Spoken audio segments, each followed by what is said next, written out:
নমস্কার বন্ধুরা, সুপ্রিয়া রান্নাঘরে আবার একটা নতুন পর্বে তোমাদের সকলকে স্বাগত। আজকে পটল দিয়ে দুর্দান্ত স্বাদের একটা নিরামিষ রেসিপি আমি তোমাদের সাথে শেয়ার করব। বন্ধুরা, যে কোনো নিরামিষ দিনে পটলের এই রেসিপিটা বাড়িতে বানিয়ে গরম ভাতের সাথে পরিবেশন করে দেখবে, খেতে অসাধারণ লাগবে। তাহলে চলো বন্ধুরা, দেখে নেওয়া যাক আজকের এই পটলের রেসিপিটা কিভাবে বানানো হয়। পটলের রেসিপিটা বানানোর জন্য এখানে 6 পিস পটল নিয়েছি। তারপরে পটলগুলোর খোসাগুলোকে ভালোভাবে চেঁচে নিয়ে পটলের দুটো সাইড একটু করে কেটে বাদ দিয়ে দুটো সাইড আবারও এভাবে একটু করে কেটে নিয়েছি। এরপরে পটলগুলো জল দিয়ে ভালোভাবে ধুয়ে নিয়েছি। এবার এই পটলের মধ্যে দিয়ে দেব সামান্য পরিমাণ লবণ। আজকে আমি এই রান্নার মধ্যে কোনো রকম হলুদের গুঁড়ো ব্যবহার করব না। লবণটা দিয়ে পটলগুলো খুব ভালোভাবে লবণের সাথে মাখিয়ে নিচ্ছি। লবণ পটলের মধ্যে ভালোভাবে মাখিয়ে নেওয়ার পরে এদিকে গ্যাসের ওভেনে একটা কড়াই বসিয়ে গ্যাসটা অন করে কড়াইয়ের মধ্যে দিয়ে দিলাম পরিমাণ মতো সরষের তেল। তেলটা যখন খুব ভালোভাবে গরম হয়ে গেছে তখন এই তেলের মধ্যে একে একে সমস্ত পটলগুলো দিয়ে দেব। তেলের মধ্যে একে একে সমস্ত পটলগুলো দিয়ে দিলাম। এবার এই পটলগুলো তেলের মধ্যে বেশ কিছুক্ষণ নেড়েচেড়ে ভালোভাবে ভেজে নেব। পটলগুলো তেলের মধ্যে নেড়েচেড়ে ভাজার ফাঁকে এখানে আমি একটা মশলা বানিয়ে নেব। তার জন্য একটা মিক্সিং জারের মধ্যে দিয়ে দিচ্ছি 5 টুকরো আদা। এখানে 1 ইঞ্চি আদাকে আমি 5 টুকরো করে নিয়েছি। আদাটা দিয়ে দিলাম আর দিয়ে দিলাম দুটো মিডিয়াম সাইজের টমেটো। এখানে দিয়ে দিচ্ছি দুটো কাঁচা লঙ্কা। কাঁচা লঙ্কা ঝালটা তোমরা যেরকম খাবে সেরকম অনুযায়ী কম বেশি করে নিতে পারো। মিক্সিং জারের ঢাকনাটা বন্ধ করে সমস্ত উপকরণ খুব ভালোভাবে বেটে নিয়েছি। এবার এই বেটে নেওয়া মিশ্রণ একটা বাটির মধ্যে ঢেলে একটা সাইডে সরিয়ে রাখলাম। আরও একটা মশলা বানিয়ে নেব। তার জন্য মিক্সিং জারের মধ্যে দিয়ে দিচ্ছি 4 টেবিল চামচ সাদা তিল। এবার এই তিলের মধ্যে দিয়ে দেব সামান্য পরিমাণ লবণ আর দিয়ে দেব 1 চা চামচ সরষের তেল। এবার এই তিলের মধ্যে দিয়ে দেব নর্মাল তাপমাত্রা লিকুইড 1.5 টেবিল চামচ দুধ। এবার মিক্সিং জারের ঢাকনাটা বন্ধ করে সমস্ত উপকরণ খুব ভালোভাবে বেটে নেব। সমস্ত উপকরণ বেটে নেওয়া হয়ে গেছে। এবার এই বেটে নেওয়া মিশ্রণ আবারও একটা বাটির মধ্যে ঢেলে রেখে দিচ্ছি। সমস্ত বেটে নেওয়া মিশ্রণ একটা বাটির মধ্যে ঢেলে রেখে দিলাম। এবার এটা একটা সাইডে সরিয়ে রাখছি। এবার এই পটলগুলোকে আবারও বেশ কিছুক্ষণ নেড়েচেড়ে তেলের মধ্যে ভেজে নিচ্ছি।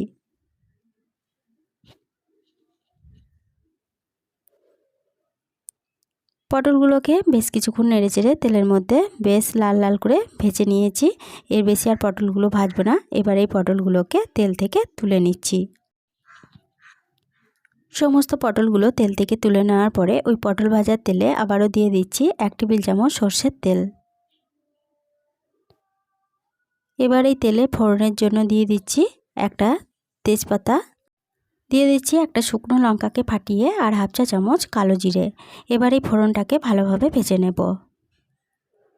ফোড়নটাকে ভালোভাবে ভেজে নেওয়ার পর ফোড়ন থেকে যখন একটা সুন্দর গন্ধ বেরোতে শুরু করেছে তখন এর মধ্যে যে টমেটো, কাঁচা লঙ্কা ও আদার পেস্টটা বানিয়ে রেখেছিলাম সেটা তেলের মধ্যে দিয়ে দিলাম। এবার গ্যাসের সিমটা মিডিয়ামে রেখে সমস্ত পেস্টটা খুব ভালোভাবে কষিয়ে নেব। পেস্টটাকে 2 মিনিট মতো কষিয়ে নেওয়ার পরে পেস্টটা থেকে যখন আদার কাঁচা গন্ধটা চলে গেছে তখন গ্যাসের সিমটা একদম লোতে করে দেওয়ার পরে এর মধ্যে দিয়ে দিচ্ছি 1/2 চা চামচ জিরে গুঁড়ো, দিয়ে দিচ্ছি 1/2 চা চামচ কাশ্মীরি লঙ্কা গুঁড়ো। এখানে কাশ্মীরি লঙ্কা গুঁড়োটা আমি কালারের জন্য ব্যবহার করেছি, তবে তোমরা যদি কাশ্মীরি লঙ্কা গুঁড়ো না দিতে চাও তাহলে পরে এর বদলে হলুদ গুঁড়ো ব্যবহার করতে পারো। এবার গ্যাসের সিমটা মিডিয়ামে রেখে আবারও সমস্ত মশলা খুব ভালোভাবে কষিয়ে নিচ্ছি। সমস্ত মশলা আবারও মিনিট 2 মতো কষিয়ে নেওয়ার পরে এর মধ্যে দিয়ে দেব যে তিলটা বেটে রেখেছিলাম সেই তিল বাটা, আর তিল বাটার বাটিটা ধুয়ে দিয়ে দেব সামান্য পরিমাণ দুধ। আজকে আমি রান্নার মধ্যে জল ব্যবহার করছি না, দুধ দিয়েই পুরো রান্নাটা আজকে আমি রান্না করব। এবার গ্যাসের সিমটা লো টু মিডিয়ামে রেখে সমস্ত মশলা আবারও ভালোভাবে কষিয়ে নিচ্ছি। যতক্ষণ পর্যন্ত না তিলের কাঁচা গন্ধটা চলে যাচ্ছে ততক্ষণ পর্যন্ত মশলাটা কষতে থাকতে হবে। গ্যাসের সিমটা লো টু মিডিয়ামে রেখে আবারও সমস্ত মশলা মিনিট 4 মতো কষিয়ে নিয়েছি। তিলের কাঁচা গন্ধটা চলে গেছে। এবার এর মধ্যে দিয়ে দেব ভেজে তুলে রাখা পটলগুলো।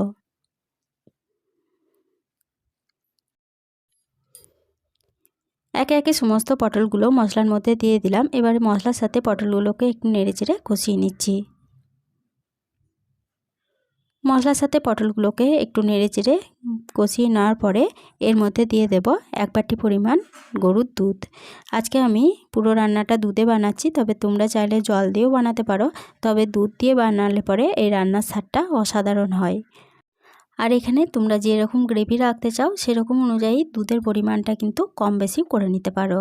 দুধটা দিয়ে সমস্ত উপকরণের সাথে খুব ভালোভাবে নেড়েচেড়ে মিশিয়ে নিয়ে এর মধ্যে দিয়ে দেব স্বাদ অনুযায়ী লবণ। লবণটা অবশ্যই বুঝে ব্যবহার করতে হবে, কেননা পটল ভাজার সময় আমি লবণ ব্যবহার করেছিলাম, আর তিল বাটার সময়ও লবণ অল্প একটু ব্যবহার করেছিলাম। লবণটা দিয়ে দিলাম, এরপরে দিয়ে দিলাম 1 চা চামচ চিনি। এখানে যেহেতু নিরামিষ রান্না করছি, তার জন্য নিরামিষ রান্না একটু মিষ্টি মিষ্টি ভালো লাগে, তার জন্য এখানে আমি 1 চা চামচ চিনি ব্যবহার করেছি। তবে তোমরা যদি চিনির পরিমাণটা কম দিতে চাও তাহলে কমিয়ে নিতে পারো। চিনি ও লবণটা সমস্ত উপকরণের সাথে ভালোভাবে নেড়েচেড়ে মিশিয়ে নেওয়ার পরে গ্যাসের সিমটা মিডিয়ামে রেখে বেশ কিছুক্ষণ এটাকে ফুটিয়ে রান্না করে নেব।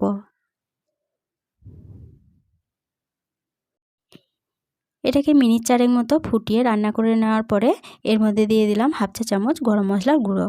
গরম মশলার গুঁড়োটা দিয়ে সমস্ত উপকরণের সাথে খুব ভালোভাবে নেড়েচেড়ে মিশিয়ে নিচ্ছি। গরম মশলার গুঁড়োটা খুব ভালোভাবে নেড়েচেড়ে মিশিয়ে নিয়ে গ্যাসের সিমটা বন্ধ করে দিয়ে পটলের এই রেসিপিটা কড়াই থেকে নামিয়ে নিলাম। গরম ভাতের সাথে পরিবেশনের জন্য পটলের এই রেসিপিটা একদম আমার রেডি হয়ে গেছে। পটলের রেসিপিটা দেখে যদি তোমাদের ভালো লেগে থাকে তাহলে পরে ছোট্ট একটা লাইক দিয়ে এরকম নতুন নতুন রেসিপি পেতে প্লিজ আমার চ্যানেলটা সাবস্ক্রাইব করে আমার পাশে থেকো। বন্ধুবান্ধব সকলের সাথে শেয়ার করে দিতে ভুলো না প্লিজ। আজকে রেসিপিটা কীরকম লাগলো কমেন্ট করে জানাতে ভুলো না। আজকে এই পর্যন্তই ছিল, ফিরে আসবো আবার নতুন কোনো রেসিপি নিয়ে।